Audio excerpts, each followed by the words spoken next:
The day has finally come. It is time for the final part of my ranking of every Ninjago villain set. If you haven't seen part 1 or part 2, welcome to the channel.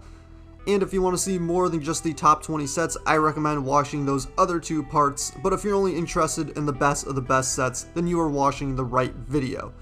As always, there are a few rules that my ranking videos have. The first is that TV show portrayal will not matter. Additionally, price is not going to be a factor on this list either. Lastly, I do want to remind everyone that temples will not be on this list, but things like fortresses will be on the list. I'm reminding everyone about this because if temples were to be on the list, this would be the video that you would expect to see most of those sets in. We're starting off the list with a set that has definitely held the test of time, the Fangpyre Truck. The truck has 2 standout features, being suspension on the back wheels of the truck and the giant swinging tail, which I believe is the best out of all of the STIIX vehicles. The vehicle also has a small compartment to store dynamite, but what really elevates this set is the appearance of it. The truck slopes downward so that the snake head is near ground level and ready to eat something. The back of the Fangpyre Truck is by far the weakest part of the set, with exposed Technic beams and less coverage, but there are some nice purple flames along with the tail to help distract and cover up some of those flaws. GARMADON'S Volcano Lair is a solid set, but definitely one which I think has a somewhat weaker appearance. When I look at this set, there are 3 things that I immediately think about. The fact that the Lair has eyes looking at you, the lava falling down the side of it, and the minifigure ejecting function. Otherwise, this set is just something that doesn't have that much appeal to me. My biggest issue with this set is the fact that there just isn't that much lava on it. The lava stream looks really good, but unfortunately it's only on one side. It's also a little unfortunate that the sides aren't able to be moved, but that's more of a nitpick than an actual complaint. The Dawn of Iron Doom is a set that looks super awesome but doesn't play very well. The arms on this set are probably the most frustrating thing about it. They're super limited because of this slope piece on them, and to be honest, this is such an easy fix that I have no clue why the designers went with this design.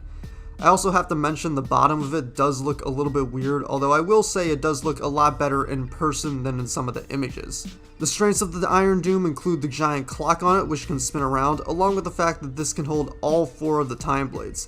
Lastly, I do want to mention the use of the CCBS pieces near the top of the mech, which look really good.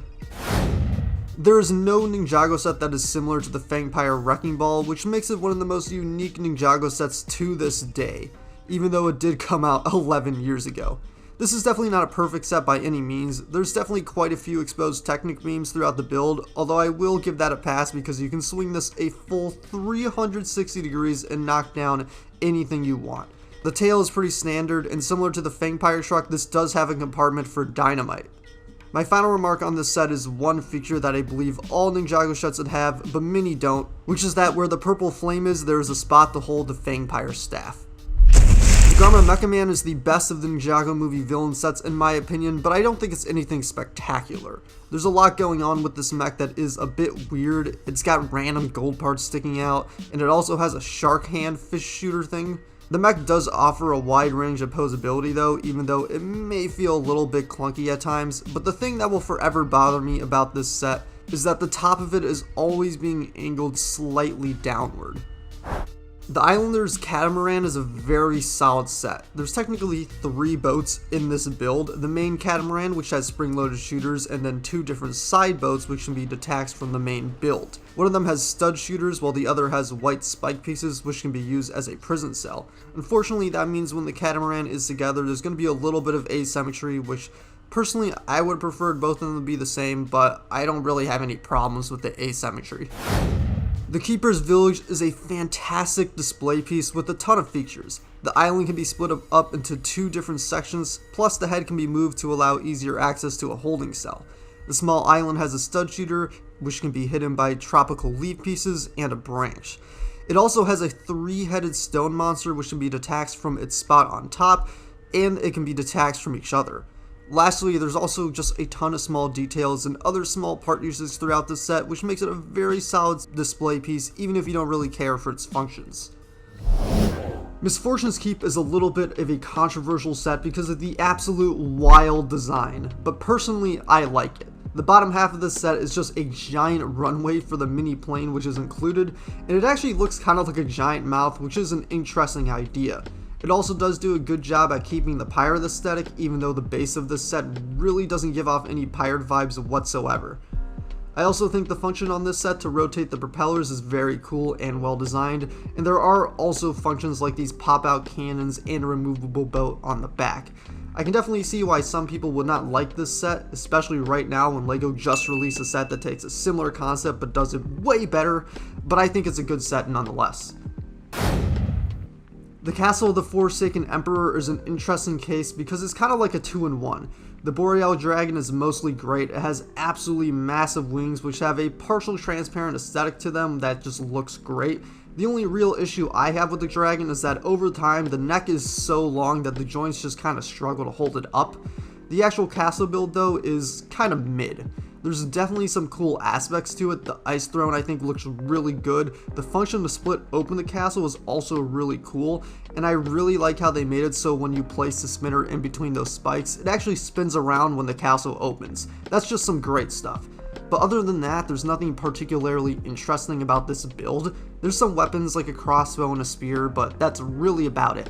The outpost section, I think it's good for what it is. It's got a prison cell, which is essentially just a block of ice, which is a concept that I like. But when you pair it with the rest of the set, it just feels so random and like it doesn't really fit in. I think it probably would have been better if they just used the pieces to bulk up the main build more, but even still, this is a good set. I just think it could have been better. Speaking of castle sets, GARMADON'S Dark Fortress is a castle in all but name. It's simpler than the Ice Emperor castle, but it does feel much more fleshed out. There's lots of places for minifigures like these steps on the side, the walkway on the bottom, and the jail cells. And speaking of the walkway, I really like the use of the spike pieces here. It's just such a simple detail, but it really elevates the overall look of the set. The most iconic part of this build though is the skull on the front, which wraps around the whole fortress, which still looks great, and even better if you press this button on the back, the whole thing just launches off, turning into a giant spider. And while I do think the skull design does look a little bit awkward in the spider form, I do think it's worth it. Also, fun fact, the skull build is the exact same as the one on the Turbo Shredder and Knuckles ATV, and even though I literally have all three of those sets, I never noticed that part of the build was the exact same until just now. The Crystal King is definitely one of the more controversial sets because of the centaur design, and while I don't think it's as fleshed out as it could have been, I think it's fine. I really like the top half of this set. I think the torso looks really cool, and I like the head build as well as the wings. The problem here though is, as expected, the legs. They just are kind of awkward. The front ones look better but they can't really move, and the back ones can move but they just don't look anywhere near as good as the front. As I've said before, I think this set would have been better as just a normal mech, but even as it is, I still like it. This is one of my favorite bike sets ever, and definitely one of the coolest looking ones in my opinion. There's so many small details like the flames in the back, the elemental blade pieces splaying from the sides, and the chains crossing in the front to form an X, which I think make this set look so cool while also feeling very unique among an extremely oversaturated collection of Ninjago bikes. Even the shooter function is unique, opting for a pullback catapult type of deal rather than a more traditional stud shooter or flick fire missile. This is a set I will always love simply just because of how awesome the design is. The NINDROID MECHDRAGON is a set I just recently got my hands on, and it was a lot better than I expected. The set is filled with functions like a removable jail cell, spinning saws, a technic shooter, swinging tail, and removable flyers for Ninjdroids. It's also a set that was very clearly designed for play, and that shows. I really like the head design, which I think does a phenomenal job bringing out the mechanical aesthetic of the dragon, and it's especially good considering this was the first brick build head they ever did. There are some sacrifices made though, like the back legs being completely fixed in place, the front legs having no side movement whatsoever, and just the overall flimsy feel of this handle build, which I definitely think could have been improved on, but overall this is a very good set. The Overlord Dragon, along with the Chain Cycle, is the smallest set to make it into the top 10 on this list, but that's obviously because it's great. I love how they chose to design this set in a more classic way, which is especially obvious in the design of the wings and those hands. I know some people aren't a fan of that, but I think it was a cool idea, especially for a set that's a throwback of something we never got. This just kind of makes it feel more in line with the Golden Dragon set from that era. My favorite detail though is definitely the underside of the dragon, which has the golden ribcage and electricity energy piece, which matches the design of the torso of the Overlord minifigure. And then of course the head mold they made for the set also looks great. Most of the people who don't really like this set only don't like it because it's on the smaller side and they wanted something bigger because we waited so long for this set. And while I do understand that, looking at this set for what it is, I think it is absolutely phenomenal. The Dragon Pit is one of the more unique structure builds because it's not really a temple or a castle or a fortress or anything along those lines, it's just a straight up arena. The gate is able to be opened leading into battle. It's got a giant outpost tower similar to the ice castle, but I think it actually fits in well with this set, and the other side has a cage. I also just love the whole Dragon Hunter aesthetic with the spike bones details mixed in with the rugged sand-like features, which just gives this an post-apocalyptic vibe, and of course the giant dragon skull on top looks very cool too. This is another great set I feel like people don't really talk about. The city of STIIX is absolutely massive with 3 different stories, the bottom being a water section with some prison cells and a function display the rocks open. The middle is Ronin's shop, and then the third layer just has another cage which can be moved up and down, as well as a shooter. But there are more beyond just that main structure, with 2 side builds and a ghost boat build which I think turned out really well, especially that sail piece. I think the reason more people don't talk about this set is because this was a Toys R Us exclusive and those sets just kind of tend to go under the radar, but this is a really cool one. MORRO Dragon is one of my favorite dragon sets of all time. Everything about the actual look of the set is great. The curves on the torso is done in a super easy to build way, but it's easily the most iconic part of the design of the dragon, which gives it a flowing look that isn't quite captured the same way in other dragon sets. This was also the first Ninjago set that used the cloth style wing pieces, which I personally prefer, and the design they went with here looks really good. And then of course the head looks super awesome as well. The knock on this set is that there are absolutely no functions integrated in this thing whatsoever, which is a little strange for a dragon that's on the bigger side like this, but the design is so good that I don't really mind it. The DIESELNAUT is the last true vehicle set, and I absolutely love this thing. It is an absolute unit. It's got a crazy wild design which is unlike anything else Ninjago has ever done, and there are so many functions.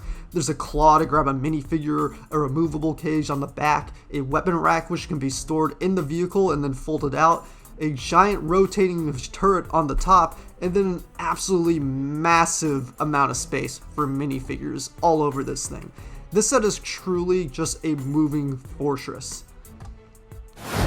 Now I have talked about this set pretty recently, so I want to keep this one short, but the Skull Dragon is pretty much a perfect dragon. I love the skeleton design of it, especially in the ribcage section. I also love the tattered looks of the wings, which is a small detail, but one which I think really completes the look of the set. And then of course I love the function to drop the ball from the ribcage. It really just gives off those Fantoka vibes.